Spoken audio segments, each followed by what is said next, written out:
വ്യാജ വീഡിയോ പ്രചാരണത്തിനെതിരെ ജില്ലാ പോലീസ് മേധാവിക്കും ജില്ലാ കളക്ടർക്കും പരാതി കൈമാറി എം ആരിഫ്. ഏതോ MLA-യെ നാട്ടുകാർ വഴക്കിട്ടോടിക്കുന്നത് താനാണെന്ന തരത്തിൽ വ്യാജമായി പ്രചരിപ്പിക്കുന്നുവെന്ന് പരാതിയിൽ പറയുന്നു. കോൺഗ്രസിന്റെ ഔദ്യോഗിക പേജ് വഴിയും പ്രചരിപ്പിക്കുന്നുവെന്നും ആരിഫ്.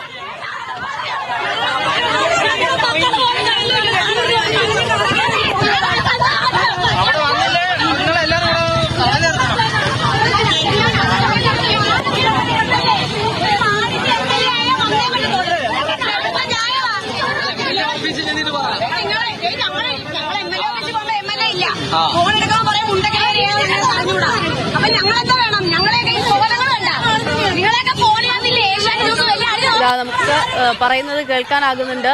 MLA എന്നുള്ള പദം വരെ അവരവിടെ ഉപയോഗിക്കുന്നുണ്ടെന്നുള്ളതാണ് മറ്റൊരു കാര്യം. ഇതാണ് എം ആരിഫ് MP-ക്കെതിരെ നിലവിൽ പ്രചരിപ്പിക്കുന്ന വ്യാജ വീഡിയോ എന്ന് പറയുന്നത്. രഘുനാഥ് നാരായൺ നമുക്ക് വിവരങ്ങൾ നൽകും.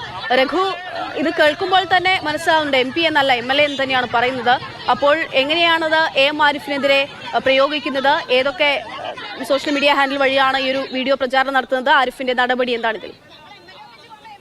കഴിഞ്ഞ ദിവസം ആലപ്പുഴയുടെ തീരമേഖലയിൽ തിരുവനന്തപുരം തൊട്ട് ഇങ്ങോട്ട് കള്ളക്കടൽ പ്രതിഭാസത്തിന്റെ ഭാഗമായി പലയിടത്തും വേലിയേറ്റം ഉണ്ടായിരുന്നു. ചിലയിടങ്ങളിൽ 100 മീറ്ററോളം കടൽ കയറി. ഈ സമയത്താണ് എം ആരിഫ് ആ സ്ഥലത്തെത്തുകയും അവിടെ ഉണ്ടായിരുന്ന ജനങ്ങൾ അദ്ദേഹത്തെ വിളിച്ച് പറഞ്ഞോടിച്ചു എന്നുള്ള തരത്തിൽ ചില സമൂഹ മാധ്യമങ്ങളിൽ, ഏതെങ്കിലും പാർട്ടി എന്ന് നമുക്ക് ഈ ഘട്ടത്തിൽ പറയാൻ പറ്റില്ല, എന്നാൽ ചില പ്രതിപക്ഷ സംഘടനയിൽപ്പെട്ട ആളുകളാണ് ഇത് വ്യാപകമായി പ്രചരിച്ചത്. നമുക്ക് മനസ്സിലാകുന്നിടത്തോളം അത് ഇരുവരും MLA M നൌഷാദുമായിട്ട് നാട്ടുകാർ സംസാരിക്കുന്നതാണ്, നാട്ടുകാർ വാക്കേറ്റത്തിൽ ഏർപ്പെടുന്നതാണ്.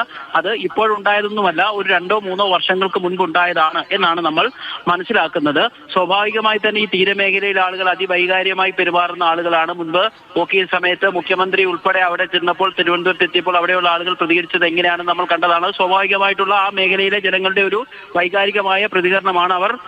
കാരണം അത്രത്തോളം അവർ കടൽ കൊണ്ട് ബുദ്ധിമുട്ടുന്നുണ്ട്. എന്തായാലും എം ആരിഫ് അല്ല അതെന്നുള്ളത് വ്യക്തമാണ്. പക്ഷേ ഒരു രാത്രി സമയത്ത് ചിത്രീകരിച്ച വീഡിയോ ആയതുകൊണ്ട് നമ്മൾ പിറകിൽ നിന്ന് നോക്കുമ്പോൾ ഒരു പക്ഷേ ആരിഫ് ആണെന്നുള്ളൊരു സംശയം ചിലർക്കെങ്കിലും. അതെ രഘു, പുറകിൽ നിന്ന് നോക്കുമ്പോൾ സ്വാഭാവികമായിട്ടും നൌഷാദിന്റെ ആ ഒരു ബോഡി ലാംഗ്വേജ് അല്ലെങ്കിൽ അദ്ദേഹത്തിനെ കാണുമ്പോൾ പുറകിൽ നിന്ന് നോക്കുമ്പോൾ ആരിഫിനെ പോലെ തോന്നുന്നുണ്ട് എന്നുള്ളത് മറ്റൊരു യാഥാർത്ഥ്യമാണ്, വസ്തുതയാണ്.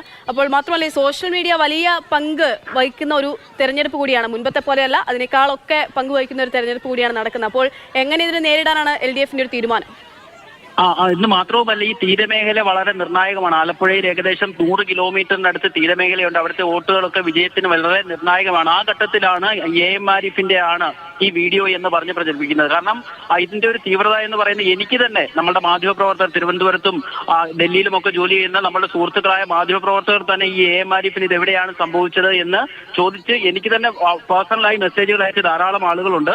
നമുക്ക് രണ്ടുപേരെ, എം ആരിഫിനെ M നൌഷാദ്, കൊല്ലത്ത് ജോലി ചെയ്തുകൊണ്ട് M നൌഷാദിനെ അറിയാമെന്നുള്ളത് കൊണ്ട് നമുക്ക് ഇവർ തമ്മിലുള്ള വ്യത്യാസം പെട്ടെന്ന് മനസ്സിലാവും. എന്നാൽ മാധ്യമപ്രവർത്തകർക്ക് പോലും പലപ്പോഴും ഒരു കൺഫ്യൂഷൻ ഉണ്ടാക്കുന്ന രീതിയിലുള്ള വീഡിയോ ആണിത്.